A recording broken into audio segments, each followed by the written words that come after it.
Ya estamos de regreso en esta entrevista de los domingos junto a Claudio Huepe Minoletti. Claudio Huepe Jr., podríamos decir, ¿verdad? Ingeniero comercial, economista, coordinador del Centro de Energía y Desarrollo Sustentable de la Universidad Diego Portales. Había quedado un asunto pendiente. Esta ley de equidad tarifaria establece un principio bien novedoso e interesante. A usted, señora, señor, que le cortan la luz, por ejemplo, nunca más le van a cobrar la reposición 12.000 pesos, porque hay una especie de principio solidario. En el fondo, todas las personas que pagan cuentas de luz van a aportar a un fondo. Y voy a explicar la lógica de esto. Lo dice el propio ministro de Energía, Máximo Pacheco.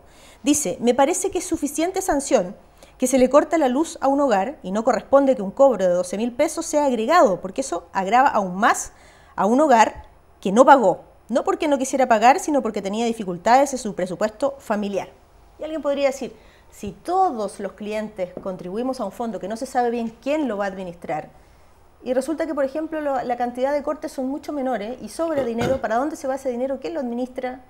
¿O esto no podría fomentar que la mayoría de la gente descuide un poco esto y total, como no me van a cobrar por la reposición? En fin, tantas cosas que podrían pasar, Claudio Huepe. No sé, ¿tú qué opinas sobre esto? A mí me parece que esa decisión de no incorporar el costo de corte y reposición es sumamente valiosa. Me parece que la manera en que estaba fijado el sistema era un incentivo inapropiado, porque en realidad había un conjunto de empresas contratistas, básicamente, que son pagadas por cortar reposición. Entonces, cualquier descuido, error, problema económico transitorio que tuviera una familia le significaba el corte muy rápido de la cuenta. Igual hay un tiempo en que avisan, hay un cierto aviso, avisan en la cuenta previa, qué sé yo, pero en general un cuento relativamente rápido, que no toma en cuenta la situación de la familia, digamos. Y luego venía el costo el cargo de costo de reposición, que es fuerte, digamos, muy alto. Encima te castigan, ¿verdad? Claro, para gente que puede tener cuentas de repente de 30.000 pesos, quiere decir un tercio o incluso más, de repente. Entonces, me parece absolutamente lógico, es como debería ser, es como funcionan, yo creo que la mayor parte de los países del mundo, por lo menos los que consideramos nuestros pares, digamos, en que haya un sistema en el cual, cuando una persona no paga una cuenta, en el fondo hay una manera de investigar qué es lo que pasa. ¿Qué es lo que pasa? Más que gastarlo en ir a cortarle y reponerle, más bien en ir a averiguar cuál es el problema, si esa persona tiene un problema permanente, transitorio, si puede pagar, si no puede pagar, si necesita algún tipo de repactación, etcétera, de la situación. Tampoco se trata de que la gente abuse del sistema, por cierto, es importante que la gente sea responsable con este sistema, pero es importante también, muy importante y muy valioso, que no haya una especie de corte, digamos, de cargo automático por el problema. Fíjate que la prensa le preguntó al ministro de Energía, Máximo Pacheco, ¿quién va a administrar, hacia dónde van estas platas? ¿Van a las propias empresas, por ejemplo, que suministran electricidad? Y él dijo no, pero tampoco aclaró hacia dónde van o quién administra este fondo. ¿A ti te quedó claro?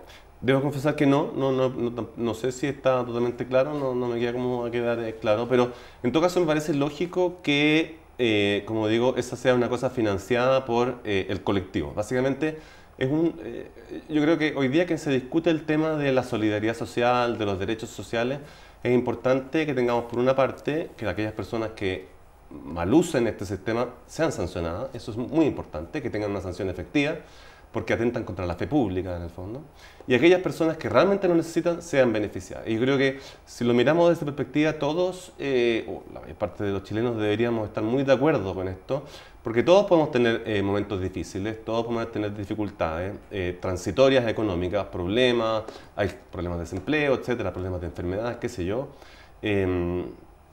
Y me parece completamente lógico que el colectivo, que el conjunto de los chilenos nos apoyemos en ese tipo de situación, para que no hayan estos cargos. Ahora tiene que venir la contrapartida de la sanción para aquellos que hagan mal uso de esto, claro. Efectivamente. Bueno, estábamos hablando de la ley de equidad tarifaria en el suministro de la luz, que entra en vigencia en septiembre de este año. O sea, todavía falta un poquito, pero sí, pero va a ser un proceso, entiendo que va a ser transitorio para ir adaptándose. Sí. Vamos a cerrar ese capítulo y vamos a hablar en un país de geografía tan diversa, tan extenso. ¿Qué oportunidades, y te lo pregunto como experto en estas materias, se está farreando Chile a la hora de desarrollar energías sustentables, por ejemplo? ¿Dónde y en qué lugares de Chile hay oportunidades que no estamos viendo? Esa es una pregunta siempre compleja porque, a ver, evidentemente Chile tiene, y lo sabemos, bastante potencial en algunas áreas energéticas. Por ejemplo, la que se discute ahora es la solar, ¿cierto? La solar tiene algunos problemas, nosotros sabemos, obvio, funciona solamente mientras hay luz del sol, eso es evidente, y por tanto no genera continuidad, digamos. Pero también hay otras oportunidades. Está la geotermia, con algunos posibles proyectos que hay en Chile que son bastante beneficiosos. Tenemos volcanes, exacto, tenemos una cordillera, caída de agua hacia el mar. Exactamente, están las hidros, las grandes hidros, las mini hidros. Hay una visión que es básicamente, finalmente, una decisión que tiene que tomar la sociedad sobre cómo desarrollar la gran hidro. Efectivamente, sin duda, eso yo creo que es un hecho, la gran hidro en general, depende de las condiciones, pero en general es económicamente muy rentable.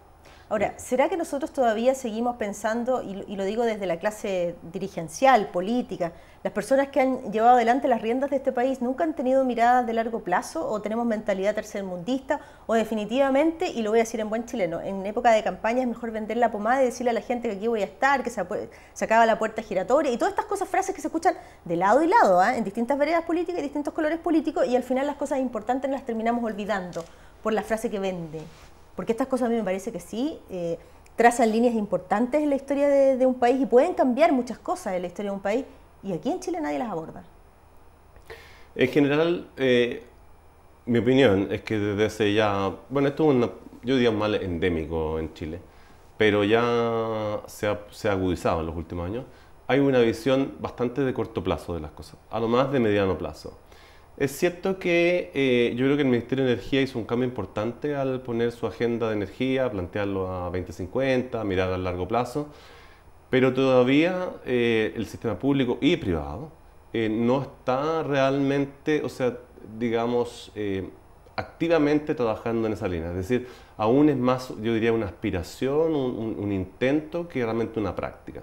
Súper buenas intenciones, pero iniciativa concreta. Puede ser una manera de verlo. Yo creo que es importante hacerlo. O sea, esas buenas intenciones van cambiando las circunstancias, van haciendo que las cosas mejoren, sin duda. Pero evidentemente hay que empezar a mirar las cosas con otra perspectiva. En general, nosotros tenemos la visión y planificamos con ciertos, digamos, tiempos, ¿cierto?, hacia adelante, pero es cosa de observar, por ejemplo, nuestras obras públicas, donde rápidamente son sobrepasadas por la realidad, porque en el fondo se calculan con una lógica que tiene que ver con una manera de pensar y que en el fondo que es de minimizar el uso de los recursos, y a veces, digamos, la eficiencia mata la eficiencia si uno va en el más largo plazo, y eso es un hecho. A veces hay que ser ineficiente en el corto plazo para ser eficiente en el largo plazo, y eso es una discusión compleja que no se da. Ahí hay un punto. El resto, efectivamente, la pregunta es cómo después ponemos en marcha ese tipo de políticas de largo plazo. Tampoco se trata de ponerse a gastar en cualquier cosa, pero sin duda que Chile puede avanzar. Ya lo ha hecho, en energía solar lo ha hecho bastante. El único ejemplo que yo podría citar del último tiempo que dice una idea innovadora tiene que ver con Santiago y el metro. El metro de aquí a tantos años se va a alimentar con energía solar en tanto porcentaje, y eso es Santiago, y el resto de las regiones mira para dónde.